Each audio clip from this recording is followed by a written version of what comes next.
তুমি ভাবনার মতো সুন্দর আর জীবনের মতো মিথ্যে, নৈশব্দের মতো স্নিগ্ধ কিছু স্বপ্নের সান্নিধ্যে। নিভু শব্দ কাতর, নিভু শব্দ কার তন্দ্রায়, নিভু শব্দ কার তন্দ্রায় শুধু রাত দিন ছুটে চলছে, নেই প্রশ্ন নেই উত্তর, কেউ কবিতার কথা বলছে।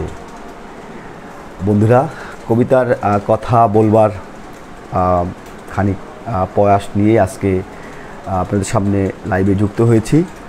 আজকে আমি কথা বলবো আমার একজন প্রিয় মানুষ, আমার স্নেহধন্য এবং পরম কাছের ভাই কবি নিজুম খান, তরুণ লেখক। এই সময়ের তরুণ লেখক নিজুম খানের প্রথম এবং একমাত্র কাব্যগ্রন্থ হচ্ছে জন্মান্ধ জাদুঘর। এই বইটি এবারের গেল বছর অমর একুশে জাতীয় গ্রন্থমেলায় প্রকাশিত হয়েছে। আর বইটি প্রচ্ছদ করেছেন নির্ঝর নৈশব্দ, তিনিও আমার একজন প্রিয় লেখক। আর এটি প্রকাশ হয়েছে অমর 21 ফেব্রুয়ারি 2023 সালে। বইটি প্রকাশ করেছে কবি চৈতন্য থেকে প্রকাশিত হয়েছে। আমি কবি নিজুম খানের লেখা দু একটি কবিতা আপনাদের সামনে পড়ার চেষ্টা করব এবং কথা বলার চেষ্টা করব। নিজুম খানকে নিয়ে কথা বলার যেই প্রয়াস বা যেই চেষ্টা আমি করছি সেটির কারণ আমি আপনাদেরকে ব্যাখ্যা করব। আজকে বৃহস্পতিবার, বিকেলটা মেঘাচ্ছন্ন, ভালো লাগছিল না, অলস সময় কাটছিল। ভাবলাম শুয়ে বসে না থেকে আপনাদের সাথে একটু আমার ভালো লাগা শেয়ার করি। মাঝে মাঝে আমি ফেসবুক লাইভে বসে আপনাদের সামনে ভালো লাগা মন্দ লাগা বিষয় শেয়ার করি। আমরা নানা প্রয়োজনে দূরে দূরান্তে থাকি, আর তারপরেও হচ্ছে যে আমরা একে অপরের বন্ধু, ফেসবুক যেহেতু বন্ধু ফলোয়ার, আমরা একে অপরের সাথে আমাদের সুখ দুঃখ আদান প্রদান করব, ভালো লাগা মন্দ লাগাগুলো শেয়ার করব। সেই উদ্দেশ্যে মূলত আজকে লাইভে বসা। আমি কথা না বাড়িয়ে পড়ছি নিজুম খানের একটি কবিতা, বিকলাঙ্গ। এটি হচ্ছে বইয়ের একেবারে দ্বিতীয় যে কবিতাটি, সেটি হচ্ছে বিকলাঙ্গ। একটি ব্যাগ হাতে জনাকীর্ণ পথে হাঁটছি, একটি ব্যাগ হাতে জনাকীর্ণ পথে হাঁটছি, পথ আটকে দাঁড়ালো কজন পুলিশ। ব্যাগটি তদন্ত করে একে একে বেরিয়ে এলো একটি মানুষের মগজ, দুটি চোখ ও একটি জিহ্বা। আমাকে ধরে আনা হলো থানায়। যাচাই করে দেখা গেল সেই মগজ, চোখ ও জিহ্বা আমারই। ওরা জানে কিনা জানি না, পথে নামলে যথাসম্ভব অন্ধ, বোবা ও মূর্খ হয়ে থাকতে হয়। নিশ্চয় আপনারা বুঝতে পারছেন যে নিজুম খান আসলে অল্প বয়সে নিজেকে কতটা পরিপূর্ণ করেছে এবং তার লেখার হাত কতটা শক্তিশালী সেটি তিনি তার এই কবিতার মধ্যে আমরা জানতে পারি। আমরা যেই বর্তমান সময়ে আছি, আসলে এই সময়ে এবং বিগত সময়ের কথা বলবো, আমাদের সব কিছুতেই বাধা থাকে, কথা বলতে বাধা। মানুষ যদি অন্ধ, বোবা ও মূর্খ হয়, সেই মানুষটাই আসলে ভালো থাকে। মানে চুপ থাকা হচ্ছে ভালো থাকা, আর কথা বললেই হচ্ছে কেউ না কেউ শত্রু দাঁড়িয়ে যায়, সেটি কেউ কেউ পছন্দ করে না। আমাদের সমাজ ব্যবস্থা বলেন, আমাদের রাষ্ট্রযন্ত্র সবাই চায় যে আমরা চুপ থাকি, আমরা দুর্বল থাকি, আমরা ভয় পাই, ভীত থাকি। সেটাই আমাদেরকে বিগত সময়গুলোতে আমাদেরকে চেষ্টা করা হয়েছে নানাভাবে, যাতে আমরা চুপ থাকি, কথা কম বলি এবং আমরা বোবাকালা থাকি। তাহলেই মনে রাষ্ট্রের এই মানুষগুলো, রাষ্ট্র যারা পরিচালনা করবে এবং আমাদের চারপাশ ভালো থাকবে।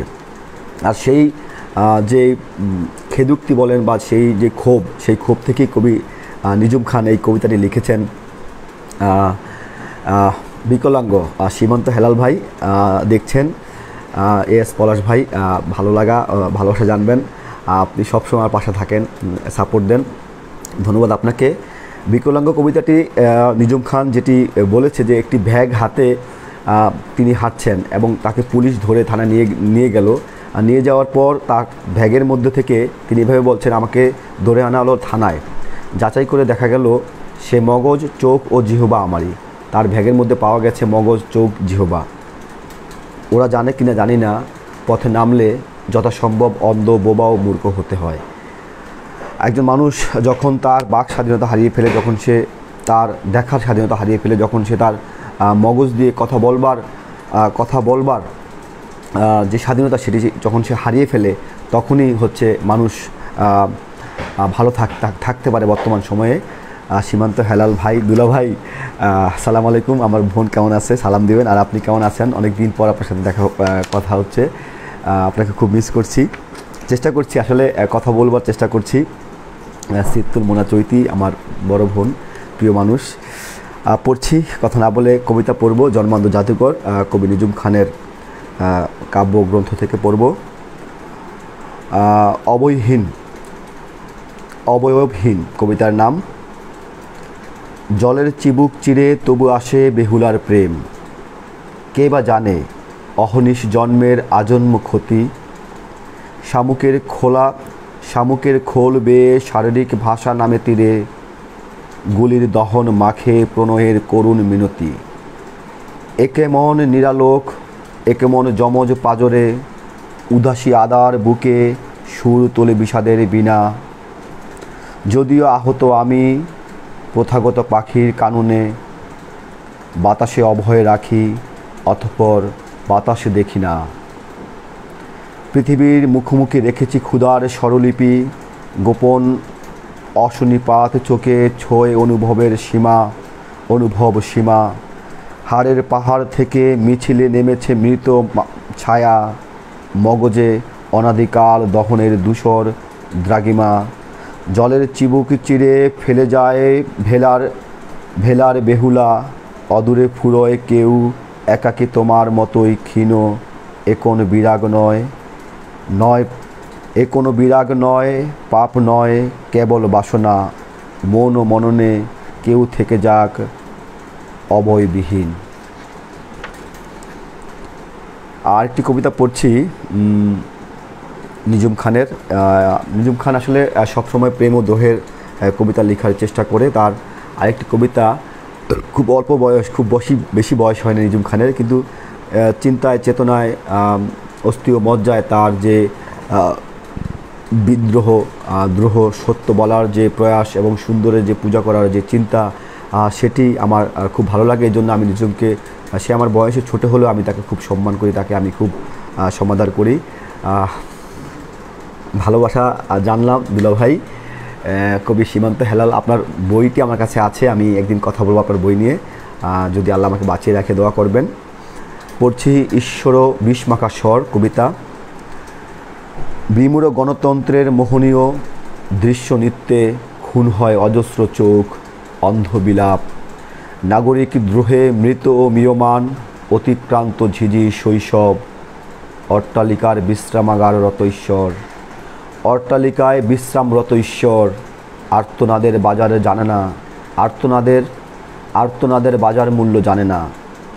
অট্টালিকায় বিশ্রামরত ঈশ্বর, আর্তনাদের বাজার মূল্য জানেন বন্ধা জমির ঔরসে কত ভাগ, বিষাক্ত ভ্রূণ। মগজের দামে বিপণনযোগ্য চালের পরিমাণ, আর মাথাপিছু আয়ের গোপন অনুপাত। আমাদের সমাজ বাস্তবতা আসলে এমন একটি পর্যায়ে চলে গেছে, সেখানে আমরা মিথ্যার যেই ফুলঝুরি, সমাজ বাস্তবতার যেই করুণ দৃশ্যকল্প, সেটি আসলে একজন কবি আঁকার চেষ্টা করেন। আসলে কবিতা সময়ের কথা বলবে, কবিতা মানুষের কথা বলবে, কবিতা জীবনের কথা বলবে। সেটি হচ্ছে কবিতা। যে কবিতা আমার হৃদয়কে আলোড়িত করবে, আমাকে স্পর্শ করবে, সেটি হচ্ছে কবিতা। কবি শামসুর রহমান বলেছিলেন যে কবিতা হলো সর্বোত্তম ভাবের, সর্বোত্তম শব্দের সর্বোত্তম প্রকাশ। আবার আল মাহমুদ বলেছিলেন, পাখির নীড়ের সাথে নারীর চোখের সদৃশ্য আনতে যে সাহসের দরকার, সেটাই কবিত্ব। পাখির নীড়ের কথা বলা হয়েছে। আমাদের জীবনানন্দ দাশ তিনি বলেছিলেন, পাখির নীড়ের মতো চোখ তুলে তাকালেন নাটোরের বনলতা সেন। পাখির নীড়ের মতো যে চোখ, সেটিকে নানানভাবেই অনেকেই ব্যাখ্যা করেছেন যে পাখির নীড় যে গোলাকার, সেটি চোখের একটি অবয়ব। আবার অনেকেই এটি নিয়ে আলোচনা করেছেন যে পাখির নীড় অর্থাৎ যে বাসা, পাখি দিন শেষে পাখি নীড়ে ফিরে আসে এবং মানুষ বাড়িতে ফিরে এসে যে সে যে একটি স্বস্তি পায়, সে বিশ্রাম নেয়, সারাদিনের ক্লান্তি ভুলে যায়, সেটি হচ্ছে নীড়। তো কবিতার এমনই হওয়া উচিত যেখানে মানুষ পরিতৃপ্তি পাবে, মানুষ দ্রোহ কবিতা পড়বে সে তৃপ্তি পাবে, সে প্রেমের কবিতা পড়বে সে তৃপ্তি পাবে, যে কবিতা যে শব্দ তার হৃদয়ে আলোড়িত করবে, তার ভালো লাগাকে স্পর্শ করবে, সেই কবিতা হচ্ছে টিকে যায়। সেই কবিতা মানুষের কথা বলে, সেই কবিতা সময়কে ধারণ করে চলে, কোনো এক সময়ে সেই কবিতাই মানুষের কণ্ঠে বেজে ওঠে। হেলাল হাফিজ আজ থেকে বহু বছর আগে লিখেছেন, এখন যৌবন যার যুদ্ধে যাবার তার শ্রেষ্ঠ সময়। আর সেই কবিতা আমরা দেখি মিছিলে মিছিলে স্লোগানে হয়। আবার হেলাল হাফিজ একইভাবে লিখেছেন যে তোমার বুকের ওড়না আমার প্রেমের জায়নামাজ। একটি মানুষকে ভালো লাগতে ভালোবাসলে তাকে উপমা দেওয়ার মতো যে উৎকৃষ্ট শব্দ, উৎকৃষ্ট কবিতার চরণ বা উৎকৃষ্ট উপমা আমার মনে হয় আর হতে পারে কি না সেটি নিয়েও আমার সন্দেহ রয়েছে। যে প্রেমিকার ওড়নাকে যিনি বলেন যে তোমার বুকের ওড়না আমার প্রেমের জায়নামাজ, এর চেয়ে আসলে ভালো শব্দ, ভালো উপমা আমি কম পড়া হয়েছে। তো যাই বলি, কবিতা হতে হবে এমন শব্দ বুননে বন্ধনে যে কবিতা মানুষকে স্পর্শ করবে, মানুষের হৃদয়কে স্পর্শ করবে। আজকাল আমরা অনেক কবিতা শুনি, পরাবাস্তব কবিতা শুনি, সেই কবিতা আমরা পড়ি, চাবাতে পারি না, গিলতে পারি না। অনেকেই বলেন, আমিও এই মনটাই বলি যে চাবাতেও পারি না, গিলতেও পারি না। কিন্তু কবিতা দুর্বোধ্য হবে, কবিতা পরাবাস্তব হবে, কবিতা আধুনিক হবে, কবিতা উত্তর আধুনিক হবে, কিন্তু মানুষ কবিতা বুঝতে হবে। মানুষ কবিতা পড়ে তার হৃদয়ে ভালো লাগা জাগতে হবে, আর সেই কবিতা মানুষ মনে রাখে, সেই কবিতা মানুষ পড়ার চেষ্টা করছে। আরেকটি কবিতা নিজুম খানের, পৃথক পৃথিবী। ঈশিতা, পাঁজর ভাঙার শব্দ শুনতে পাও, সূত্র কি জেনে গেছো নক্ষত্র পতনের? পৃথক পৃথিবীতে বসবাস, তবু জাগতিক তরঙ্গের বাইরে শুনতে পাও আমার সমূহ কণ্ঠস্বর। ঈশিতা, মৌন ঝিঝির গল্প শুনেছ কোনো দিন? কখনো দেখেছ প্রেমিকের আত্মসমর্পণ? কামনার আকাঙ্ক্ষিত নরকে? জানি না, যদিও বা তুমি সব জানতে, যদিও বা তুমি সব জানতে। ঈশিতা, জানা হলো না তোমার পরমেশ্বর ঠিক সময়ে ঘরে ফেরে তো জানিও। একটি প্রেমের কবিতা পড়লাম। আমি বরাবরই যেটা আগেও বলেছি, এখনও বলার চেষ্টা করছি যে নিজুম খান খুব বেশি বয়স তার হয়নি। তার জন্ম হচ্ছে 2000 সালে। 2000 সালে তার জন্ম, 23 সেপ্টেম্বর। চাঁদপুর শহরের মোমিনপাড়া এলাকায় তিনি জন্মগ্রহণ করেন এবং তার পিতার নাম হচ্ছে স্বপন খান, মাতা ঝর্ণা বেগম। চাঁদপুর শহরেই বেড়ে উঠেছে একটি ছেলে নিজুম খান। বর্তমানে সে জীবিকার প্রয়োজনে দেশের খুব দূরে রয়েছে, প্রবাস যাপন করছে। কিন্তু কবিতার প্রতি যে তার যেই প্রেম, কবিতার প্রতি তার যেই ভালোবাসা, সেটি তিনি ধরে রেখেছেন। আমি তার কবিতা দেখি, ফেসবুকে তিনি লিখেন এবং তার কবিতা তিনি পাঠ করার চেষ্টা করেন। এতটুকুন বয়সে 2000 সালে যার জন্ম, আজকে 24 সাল, মাত্র 24 বছর বয়সে একটি ছেলে এরকম একটি কাব্যগ্রন্থ আমাদেরকে উপহার দিয়েছেন। আসলে এটি আমি যদি তার প্রশংসা না করি, তার এই প্রশংসা বললে ভুল হবে, তার প্রাপ্য যেই সম্মান বা তার প্রাপ্য যেই সুনাম, সেটি যদি আমি না করি, আসলে মানুষ হিসেবে আমারও এটি ভুল হবে মনে করি। আমিও জবাবদিহিতার বাইরে নয়। আমার পড়শি যে মানুষগুলো, যারা একই বয়সের যে তরুণরা নষ্ট সময় পার করছে আড্ডায়, কিশোর গ্যাং হয়ে যাচ্ছে, নষ্ট পথে ব্যয় করছে, সেই সময়ে এসে নিজুম খান মতো একটি ছেলে মাত্র 24 বছর বয়সে জন্মান্ধ জাদুকর নামক একটি গ্রন্থ লিখে আমাদেরকে উপহার দেয়। এবং এই বইটির সবচেয়ে ভালো লাগার বিষয় আমার কাছে রয়েছে। তার মধ্যে কয়েকটি বিষয়, সেটি হচ্ছে এই বইটির প্রচ্ছদ করেছেন নির্জন নৈশব্দ। তিনিও একজন কবি এবং তিনি মুক্ত গদ্য লিখেন, আমার একজন প্রিয় লেখক, তিনি লিখেছেন। নিজুম খানের এই বইটির সবচেয়ে ভালো দিক যেটি, সেটি হচ্ছে যে একটি কাব্যগ্রন্থ আমরা পড়লে সাধারণত 4-5-10টি কবিতা আমাদের ভালো লাগে, বাকি কবিতাগুলো হয়তো আমাদেরকে তেমন একটা স্পর্শ করে না, আমরা এড়িয়ে যাওয়ার চেষ্টা করি, স্কিপ করার চেষ্টা করি। কিন্তু নিজুম খানের এই কবিতার বইটি আমি যতবারই পড়ি আসলে আমার কাছে তার প্রতিটা কবিতাই হচ্ছে যে আমাকে স্পর্শ করে, প্রতিটা কবিতা আমার ভালো লাগে। এবং একটি কবিতা থেকে আলাদা, একটি কবিতা একটি যে প্রকাশ, সেই প্রকাশের ভিন্নতা একেবারেই ভিন্ন রকম। একটি কবিতা থেকে তার চিন্তা এবং গভীরতা একেবারেই ভিন্ন। সেই বিষয়টি আমাকে বেশ তার দিকে টানে এবং তার কবিতা আমি বারবার পড়ার চেষ্টা করি। আমি এর আগেও নিজুম খানের জন্মান্ধ জাদুকর এই বইটি নিয়ে কথা বলবার একটি লেখা লিখবার চেষ্টা করেছিলাম, কিন্তু বিস্তরভাবে কখনো বলা হয় না। আসলে সময়ের ব্যস্ততার কারণে চেষ্টা করেছি নিজুম খানের বইটি নিয়ে দুকলম লিখব, কিন্তু পারিনি। সময় যখন হবে আমি চেষ্টা করব এই বইটি নিয়ে কথা বলার। তবে নিজুম খানের এই বইটি যদিও 2023 সালে প্রকাশিত হয়েছে, কিন্তু আমি মনে করি না এই বইটি, আমার কাছে মনে হচ্ছে যে এই বইটি এখনও একেবারেই তরতাজা, একেবারেই নতুন বই। আর চৈতন্য প্রকাশনী যে বেশ যত্নের সাথে বইটি প্রকাশ করেছে, সেই জন্য চৈতন্যকে আমি ধন্যবাদ জানাই। আসলে একজন লেখক তার সৃষ্টি করে যখন সে মলাটবন্দি করার স্বপ্ন দেখে, একটি বই আকারে প্রকাশের স্বপ্ন দেখে, সেটি যদি প্রকাশক যদি যত্ন নিয়ে যদি প্রকাশ না করে, আসলে সেখানে লেখকের আর দুঃখ কিছু থাকে না। আসলে লেখক বেশ আহত হয়, কারণ তার সৃষ্টি সে চায় যে একটি সুন্দর মলাটে সুন্দরভাবে উপস্থাপন হবে। একজন রান্না যিনি করেন, তিনি যদি খাবারটাকে একটু ভালোভাবে পরিবেশন করতে না পারে, তার খাবারটা যদি কেউ ঠিকভাবে পরিবেশন না করে, সেই হোটেলের খাবারই হয়তো অনেকে খাবেন না। তো যাই হোক, ধন্যবাদ জানাচ্ছি প্রকাশককে, চৈতন্য প্রকাশনীর কর্ণধারকে। তিনি চমৎকারভাবে বইটিকে বেশ পরিপাটি করে বইটিকে প্রকাশ করেছেন। পড়ছি, আবার কবিতায় ফিরে যাচ্ছি। পড়ছি মন ও মগজের সংলাপ, একটি কবিতা। চেতনা শূন্য বসে আছি খাবার টেবিলে, চেতনা শূন্য বসে আছি খাবার টেবিলে, মেনুতে ভাত ডাল আর ভাজা ইলিশ। যুগল নির্জনতা ভেঙে আমার ইলিশের সাথে শুরু হয় কথোপকথন। কুশল বিনিময়ে হয় জল ও স্থলের তফাত।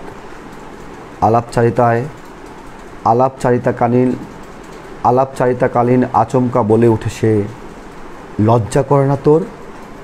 চমকে উঠি, আমার কি দোষ? সপ্ত জেলের কসুর, সে মেরেছে তোমায়। কখনো দৃষ্টিতে উপচে পড়েছে ক্ষোভ, তোর লজ্জা হওয়া উচিত। রাগ হলো। জানতে চাইলাম কেন লজ্জিত হব বলো? ইলিশটি দীর্ঘশ্বাস ছাড়ে, ওই জেলের ঘরে আজ 2 দিন খাবার জোটেনি। আসলে এই ছোট্ট কবিতাটি যদিও গদ্য স্টাইলে লেখা হয়েছে, একটি ছোট গল্প আমি বলতে পারি, এবং বলতে পারি একটি দীর্ঘ গল্প তিনি কবিতার বেষ্টনীতে ছোট আকারে তিনি প্রকাশ করেছেন। আমরা ইলিশ মাছ খেয়ে খুব তৃপ্তির ঢেকুর গিলি আমরা পরিতৃপ্ত হই, ইলিশ ভাজা খাই, খুব গর্ববোধ করি। কিন্তু আমরা কখনো কি জানতে চেয়েছি, বা আমরা কখনো কি খোঁজ নিয়ে দেখেছি, বা আমরা কখনো কি উপলব্ধি করার চেষ্টা করেছি যেই জালে ধরা ইলিশটি আমরা খাচ্ছি, খেয়ে আমরা তৃপ্তির ঢেকুর গিলছি, সেই জেলের ঘরে চুলোয় আগুন জ্বলেছে কিনা?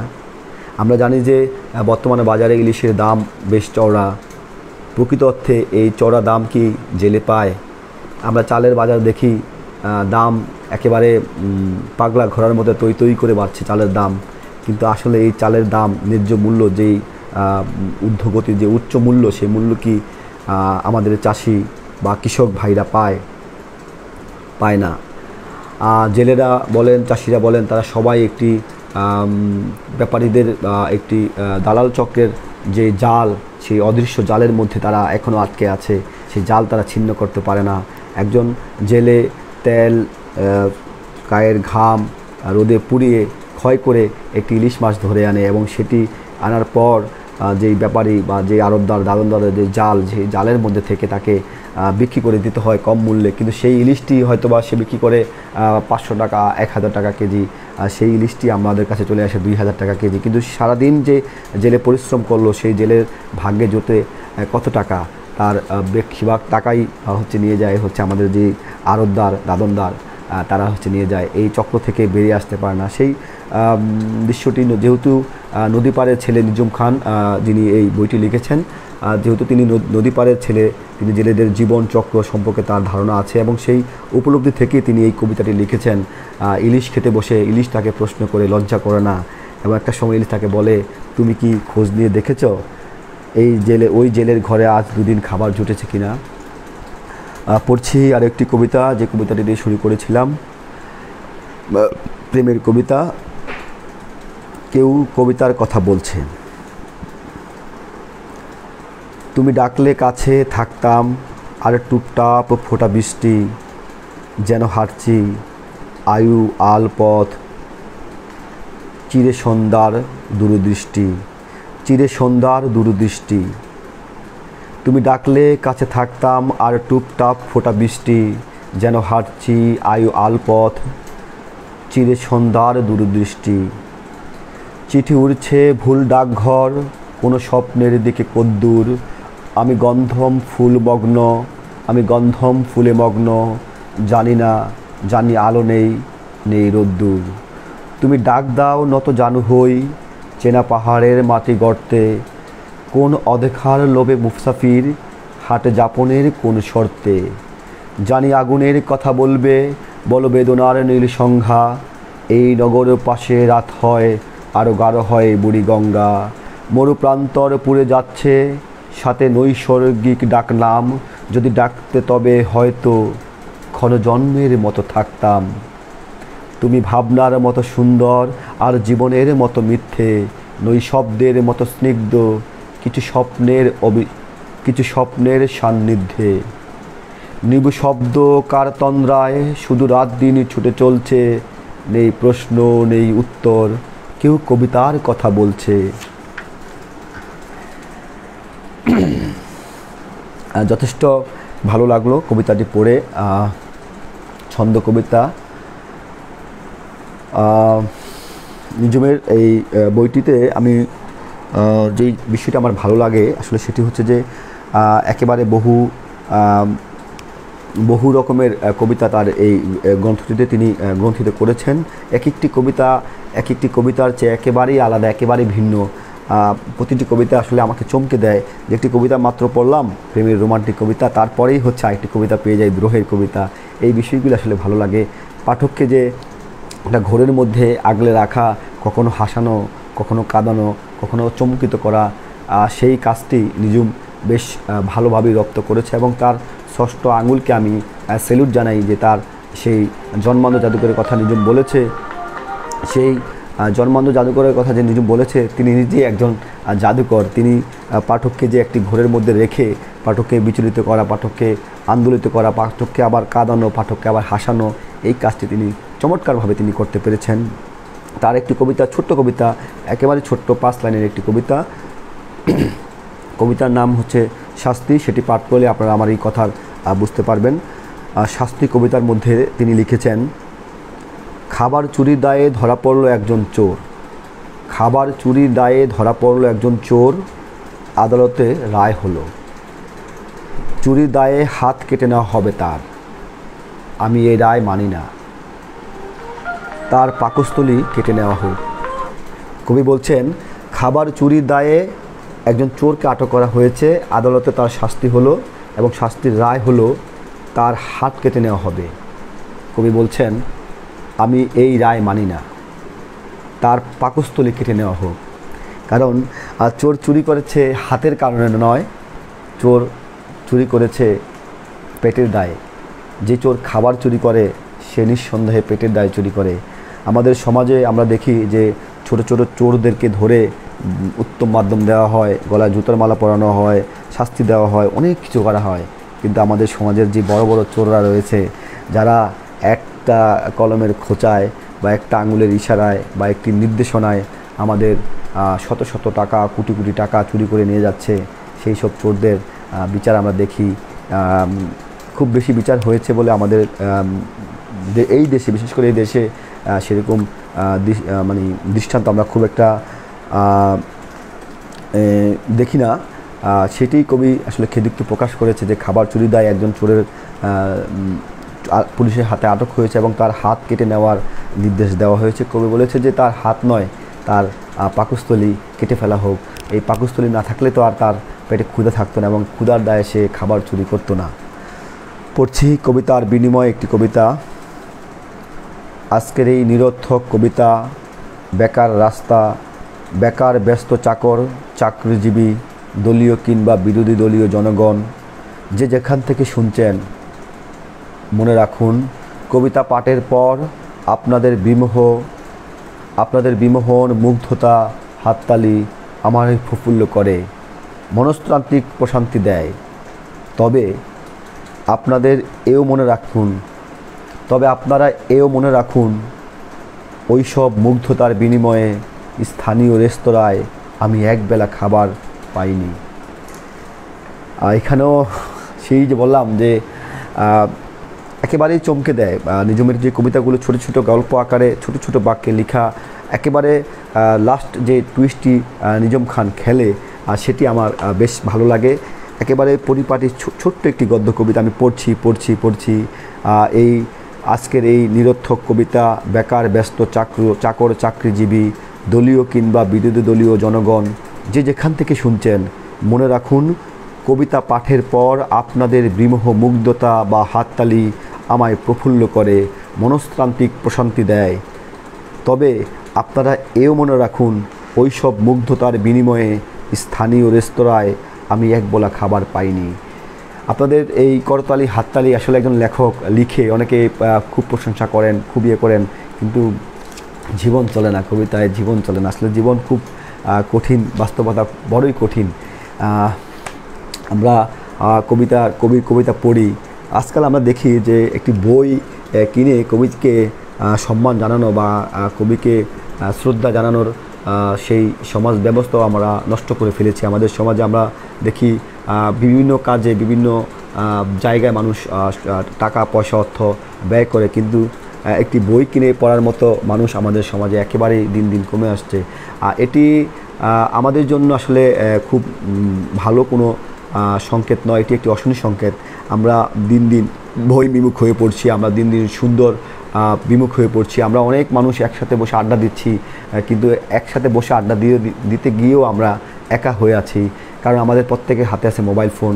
আমরা মোবাইল ফোন হাতে নিয়ে যখন বন্ধুরা একসাথে বসে গল্প করে, সেখানে সবার হাতে একটা করে মোবাইল, সবাই মোবাইল দেখছে, স্ক্রলিং করছে, ফেসবুক টিপছে বা টিকটক, ইউটিউব, কোনো না কোনো সোশ্যাল মাধ্যমে তিনি পড়ে আছে, কিন্তু আমরা একসাথে সবাই বসে থাকে। আর একটা সময় এই যখন সবাই গোল হয়ে আড্ডা দিত, সেখানে সবাই বসে বসে কথা বলতো, জীবনের কথা বলতো, গল্প করতো, ভালো লাগা মন্দ লাগা একে অপরের সাথে শেয়ার করতো। সেই দিনগুলো আমাদের কাছ থেকে চলে গেছে। তো যাই হোক, কবিতায় ফিরে আসি। জন্মানো জাদুকর বই থেকে পড়ছি। কবি নিঝুম খান, তিনি চাঁদপুরের ছেলে, বর্তমানে তিনি প্রবাস যাপন করছে। আসলে আমাদের দেশে একটি বিশাল অংশ হচ্ছে তরুণ শিক্ষিত যুব সমাজ। এই তরুণ শিক্ষিত যুব সমাজের কথা কেউ ভাবেনি, সবাই তাদেরকে ব্যবহার করেছে, মিছিলে স্লোগানে তাদেরকে ব্যবহার করেছে, কিন্তু তাদের যে ভবিষ্যৎ জীবনের কথা, ভবিষ্যৎ যে তাদের কথা কেউ তাদেরকে চিন্তা করেনি, তাদের কর্মসংস্থানের ব্যবস্থা কেউ করেনি। যার ফলে আজকে আমাদের দেশ থেকে অনেক শিক্ষিত যুব সমাজ বিদেশমুখী চলে যাচ্ছে, প্রবাস চলে যাচ্ছে। সেখানে গিয়ে তারা কামলা খাচ্ছে, বদলা খাচ্ছে, কষ্ট করছে, ঘাম শ্রম দিচ্ছে বাবা মার মুখে হাসি ফোটানোর জন্য। আসলে এই দায় কে নেবে? রাষ্ট্র এই দায় নিচ্ছে না, সমাজ এই দায় নিচ্ছে না, তাহলে এই দায় কার? নিঝুম খান আজকে প্রবাস যাপন করছে, তার প্রতি আমার ভালোবাসা রইল। আশা থাকবে নিঝুম খান শত পরিশ্রমের মাঝেও তার কবিতা চর্চা, কবিতা লিখার যে তার যে ষষ্ঠ আঙুল রয়েছে, সেটিকে তিনি শান্তিতে থাকবেন এবং তিনি কবিতার মাঝে থাকবেন। আমাকে কি মনে করা যায়? কবিতার নাম। ধরে নাও আজ এই ক্ষীণ সন্ধ্যায় খুন হই যতটুকু হওয়া যায়, শরীরেও সংযমে অলিখিত পাপ, আগুনের দ্বিধা হয়ে পোড়ায় বিলাপ, স্রোতে রোজ ভেসে যায় প্রিয়তম নাম, ঠিকানার ভাষা বোঝে আশাহত খাম। অজানা ও অপঠিত স্মৃতির অধ্যায় ডুবে যায় পাশাপাশি যত ডোবা যায়। ধরে নাও কোনো এক জ্যোৎস্নার পর, কাফনের রং ঢেলে আমার বাসর, সাজানো দায় নিয়ে তোমার দুহাত ছুঁয়ে ফেলে অসুখের নিবিড় প্রভাত। তবু যদি ভালোবাসো, তবু যদি চাও, বুক খুলে রাখি তুমি অস্ত্র চালাও। তবু যদি ভালোবাসো, তবু যদি চাও, বুক খুলে রাখি তুমি অস্ত্র চালাও। প্রগাঢ় সুখের কোনো এক সন্ধ্যায় মনে করো, আমাকে কি মনে করা যায়?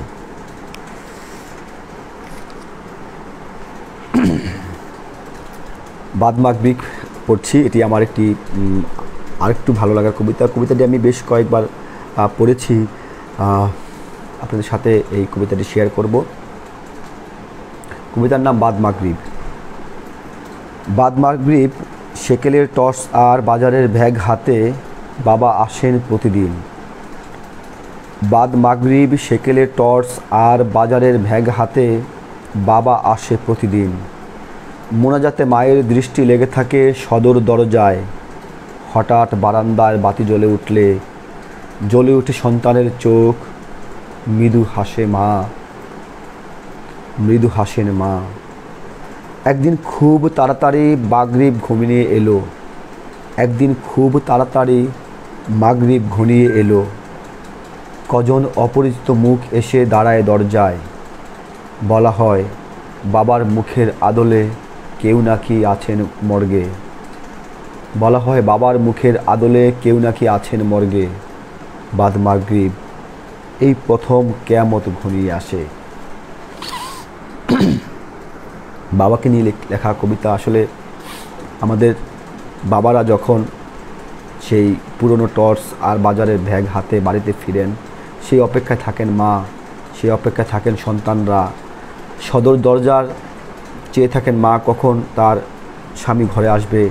আমরা যারা সন্তানরা আছি আমরা বসে থাকি বাবা কখন ফিরবে বাজারের ব্যাগ হাতে।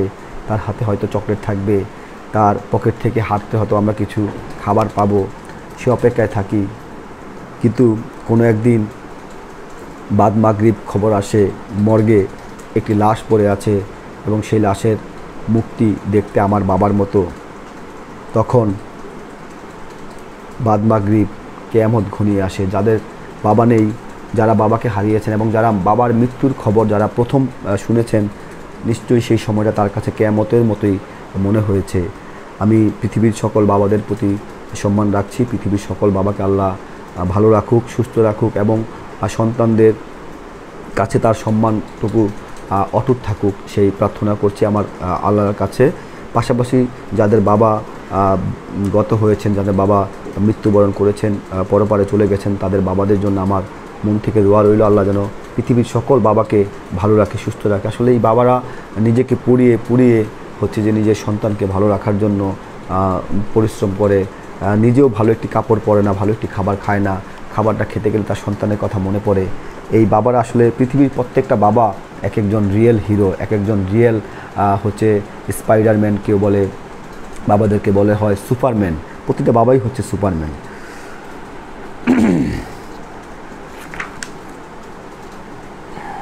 আরেকটি কবিতা নিঝুম বাবাকে নিয়ে লিখেছে। নিঝুমের বাবা বিষয়ক বেশ কিছু কবিতা আমার পড়া হয়েছে, কবিতাগুলো পত্রিকায় তার মুখ থেকে পড়া হয়েছে।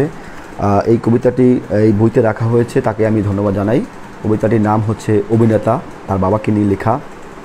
তার বাবা বেঁচে আছেন, ভালো আছেন, সুস্থ আছেন, একজন পরিশ্রমী যোদ্ধা, জীবন যোদ্ধা। তাকে আমি আজকে এই লাইভে থেকে সেলুট জানাই যে তিনি একজন সুসন্তান জন্ম দিতে পেরেছেন। নিঝুমের বাবার প্রতি আমার অজস্র সালাম এবং শ্রদ্ধা রইল, তাকে আমার পক্ষ থেকে আমি সেলুট জানাই। কবিতার নাম হচ্ছে অভিনেতা। আমৃত্যু একজন বহুমুখী অভিনেতা ছিলেন বাবা। আমৃত্যু একজন বহুমুখী অভিনেতা ছিলেন বাবা। ছিলেন তাবৎ পৃথিবীর মন্ত্রমুগ্ধ শিল্পীদের একজন। ছিলেন তাবৎ পৃথিবীর মন্ত্রমুগ্ধ শিল্পীদের একজন। জীবনের সিংহভাগ সময় হাসি বিক্রি করে কাটাতেন তিনি, যদিও তাকে হাসতে দেখিনি কখনো ব্যবসায়িক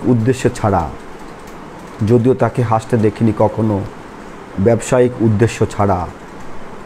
একসময় বড় হতে হতে বুঝি আমার পিতার ব্যক্তিগত হাসি ছিল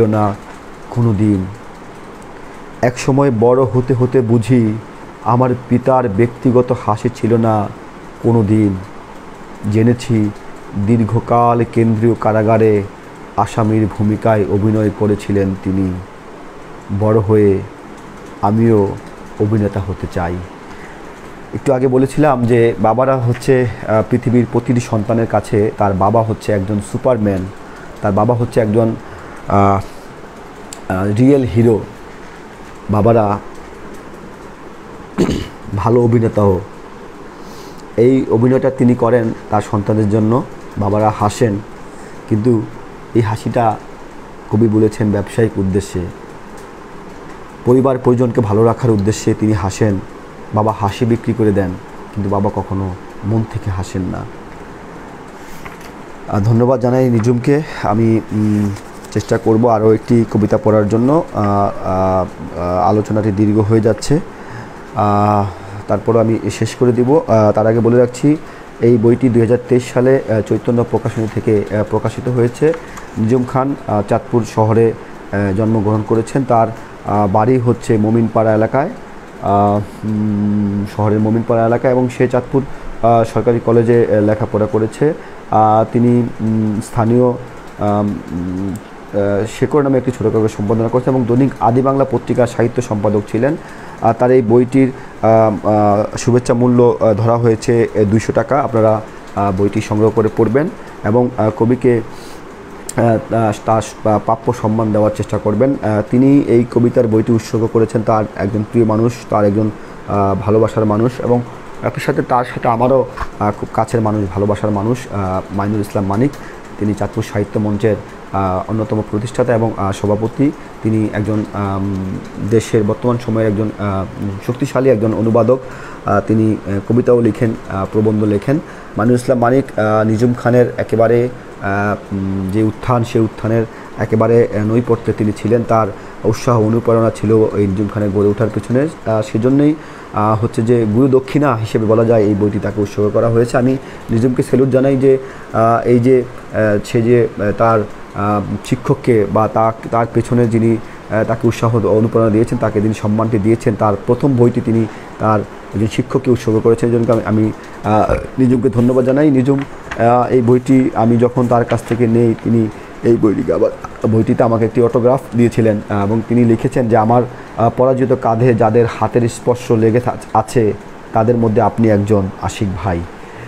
নিজুমকে আমি খুব কাছ থেকে দেখেছি, একেবারে স্পষ্টবাদী একটা ছেলে এবং যথেষ্ট পরিশ্রমী ছেলে, যথেষ্ট ভদ্র, যথেষ্ট মার্জিত, একেবারে খুব বেশি যে আদুরে বা একেবারে বিলাসী জীবনযাপন সে পেয়েছে তেমনটি নয়। একেবারে মধ্যবিত্ত পরিবারের সন্তান।